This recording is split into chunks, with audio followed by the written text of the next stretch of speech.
Historia sobre la prohibición y datos sobre la lucha contra las drogas. A principios del siglo XX, el mundo estaba inundado de drogas. Había gran influencia de ciertos países por uso irregular de las mismas. No obstante, al ver tantas consecuencias negativas, fue donde se empezó a analizar alternativas para limitar el uso de las drogas. A continuación, elaboraremos o miraremos una cronología de hechos importantes. En 1914 se creó la ley de Harrison, la cual era una medida tributaria para restringir el consumo de opiáceos. En 1925 se creó la Convención Internacional del Opio, la cual fue reforzada en 1931 con limitación de la fabricación y regulación de la distribución de drogas narcóticas. En esta convención se puso límite entre el comercio de narcóticos lícitos y el tráfico ilícito. En 1936 se creó la Convención para el Tráfico Ilícito de Drogas Peligrosas. En 1951 se habló de la Ley de Brooks, la cual impuso por primera vez condenas de cárcel por tenencia y consumo de drogas, siendo que en 1956 la Ley de Control de Narcóticos elevara la pena por tenencia y consagró la pena de muerte por venta de heroína a menores. En 1961, la Convención Única sobre los Narcóticos se tomó en donde tomaba fuerza la posición radical de Slinger y un grupo de prohibicionistas. Ya en 1971 se habló sobre sustancias psicotrópicas y en la Convención de 1988 contra el tráfico ilícito de estupefacientes y sustancias psicotrópicas. Las dos forman la piedra angular de la legislación internacional sobre el control de narcóticos. En 1826 se habló del movimiento de los temperantes, quienes apostaban a la abstinencia total. En ese momento se quería que Estados Unidos fuera la cuna de la libertad y el país más prohibicionista en temas netamente moralistas y racistas. ¿Pero qué pasó entre 1920 y 1946? En 1920 se creó el Comité del Opio, el cual tenía una función de supervisión sobre la ejecución de la Convención Internacional del mismo nombre, del opio, asegurando la cooperación de todos. En este comité se avanzaba sobre el control de drogas en una primera conferencia, haciendo referencia a controles de licitación. En la Convención de 1925 se hablaba ya de límites de importación y exportación, y se hacen dos propuestas importantes. La primera, se establece un sistema de certificados de importación y exportación para las drogas, controlando así la sobreproducción. En el segundo punto, se crea la Junta Central Permanente del Opio, la cual crea supervisión del comercio internacional de drogas. Sobre 1930, hablamos del régimen internacional. La sociedad acogió un proyecto que creaba un sistema de cuotas para los países fabricantes.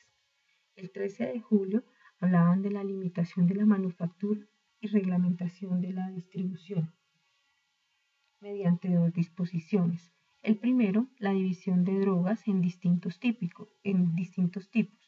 La primera, pues las adictivas como la morfina, la heroína y la cocaína, y las segundas que no generaban adicción.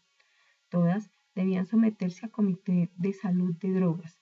En este caso se creó algo importante y es que las drogas sintéticas también deberían someterse a este mismo comité. Sobre las causas principales o logros sobre la Sociedad de las Naciones podemos decir que hubo estimaciones y certificados de importación y exportación, los cuales permitieron controlar la producción y el comercio de drogas. La costumbre de fumar opio desapareció casi por completo. La fiscalización internacional de drogas se transfiere de la Sociedad de las Naciones a las Naciones Unidas. El Consejo Económico y Social de las Naciones Unidas establece la Comisión de Estupefacientes como órgano central de las Naciones Unidas, encargado de la formulación de políticas en cuestiones relacionadas con drogas. Como aspectos negativos de la Sociedad de las Naciones, básicamente se tienen tres. No se establecieron criterios de cantidad, no se estableció límites de producción hubo un bajo interés de países latinoamericanos. Sobre la lucha contra las drogas, lo más importante es que tenemos varios cuestionamientos, sobre todo los intereses encubiertos entre las naciones, por el poder que ejercen entre unos y otros.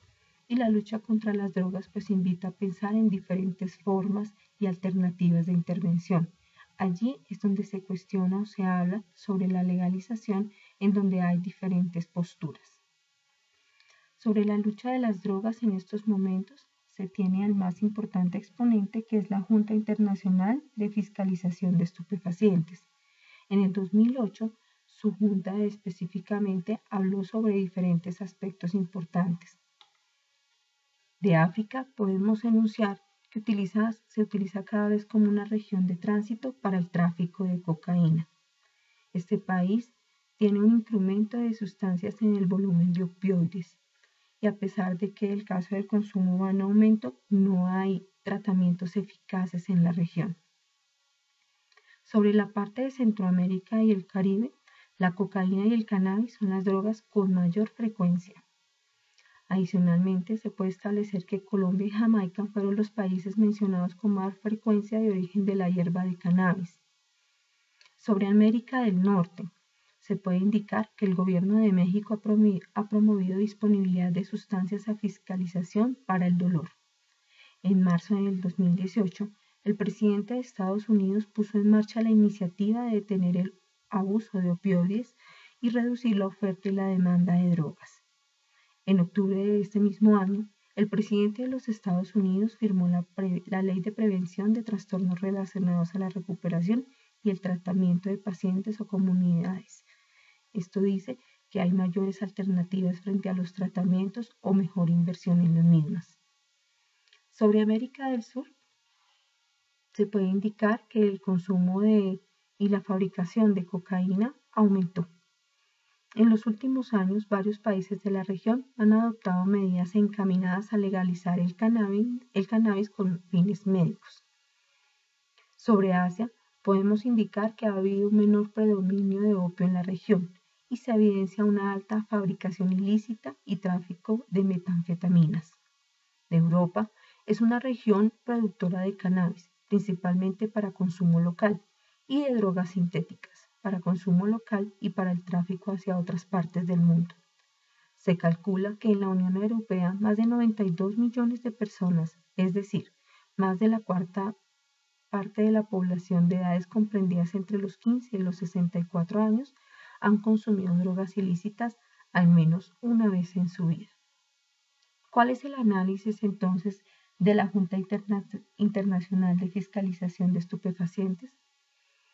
Lo primero es que expresa su preocupación ante las novedades legislativas sobre el uso del cannabis con fines médicos. Pues si bien está dicho que es de uso medicinal, a veces se advierte que no se tiene control sobre el mismo y eso puede crear mayores consumos. Hace un llamado a los gobiernos para que hagan más esfuerzos de asegurar los médicos analgésicos, entre otros que estén disponibles para todos aquellos que los necesiten. Señala adicionalmente que se han logrado resultados notables al impedir que se desvíen precursores hacia la fabricación ilícita de drogas, pero se requiere avanzar en otro tipo de aspectos. En el informe se destacan los problemas que afronta el Afganistán en materia de fiscalización de drogas. Se señalan los importantes aumentos de la producción ilícita del opio hasta 2017, año en que el volumen de la economía ilícita de opiáceos superó el valor total de las exportaciones nacionales ilícitas.